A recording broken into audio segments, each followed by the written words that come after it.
to Amaka Intellectual Factory, where I host podcasts and many other interesting stuff. I said I was going to do a part 2 of part 4, where I actually go into how manipulators disrupted my interaction with 2 Igbo women. The first Igbo woman I would call A1, and the second Igbo woman I would call B2. Without much ado, let's go right into it. A1. I've known A1 for a few years now. We met through a program and have maintained a somewhat healthy friendship from a distance.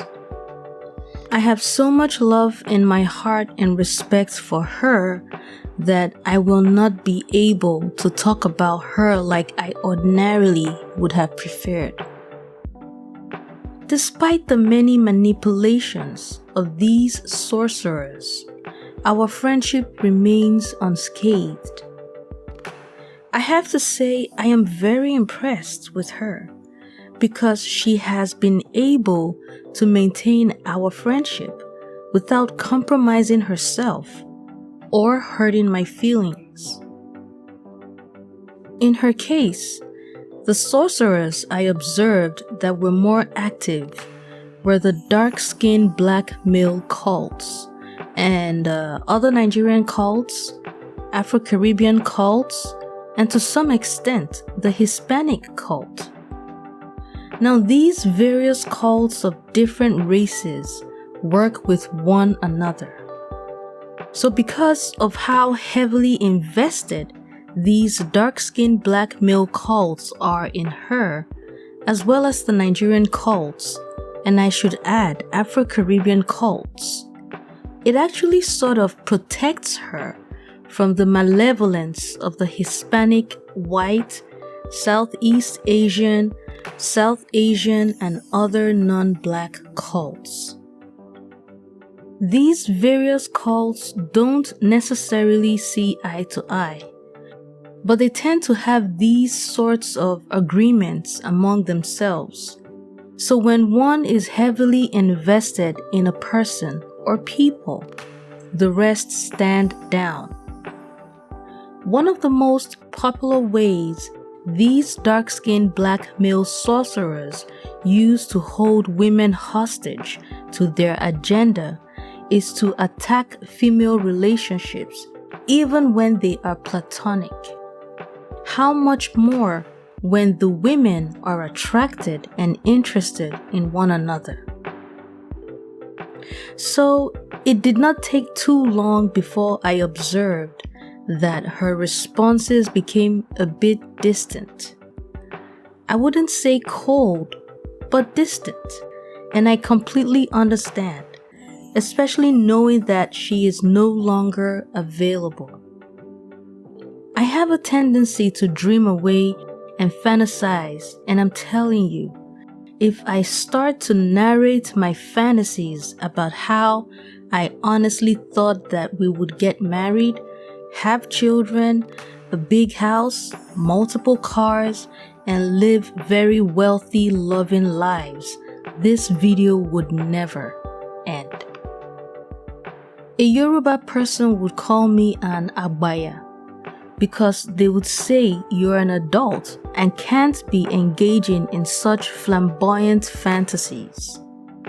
But at some point, I was actually drunken by my fantasies about us being together forever. I would fantasize about even the most mundane things and how they quickly turn into love plays and very passionate, romantic sexual sessions. As in, I believed that we were going to be together forever and ever. I believed it so much. It was more than just a crush, it was serendipity. The way things connect me with her were insane. Her personality, her humor, even her voice resonated so much with me. So it took me a while to snap out of my fantasies, and it was one of the most painful things to ever happen to me. I suffered a heartbreak that I could not tell anyone about. How do you want to explain it? And for the record, she reciprocated my affection, and it felt good, like it was meant to be. It felt so good. It made my day, my week. It gave me energy to do things. It made me feel alive. The issue here is how women, because it applies to other races of women, but I'm focusing on Black women because of the animosity Black women face from non-Black women.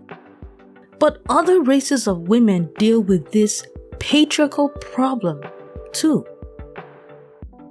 The issue here is how women are being forced by society to be with men. So there were and still are a lot of attacks on my special friendship with A1 by Black male patriarchy. I experienced a lot of attacks by what I now understand to be wave weapons. This is what Western science calls it, but in Nigerian Christian lingo, we would call it arrows. Sometimes I experienced even financial attacks just for expressing my admiration for A1. And now that she is no longer available, I'm sure they tried to get her to break my heart with insults or disrespect, which she never did and didn't have to. I have come to terms with the fact she is no longer available. But, if she becomes available tomorrow, while I'm still available, well, your guess is as good as mine, because I will rush for her hand faster than Usain Bolt. If you put me on the running track, I will set a world record that would remain unbeatable at least for the next 100 years. That is how fast I will rush for her hand.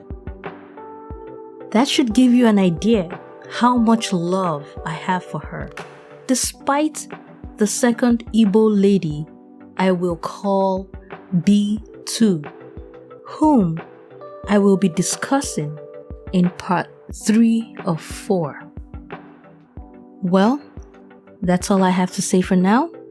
Until next time, take care of your lovely selves, and remember, life is beautiful and worth living.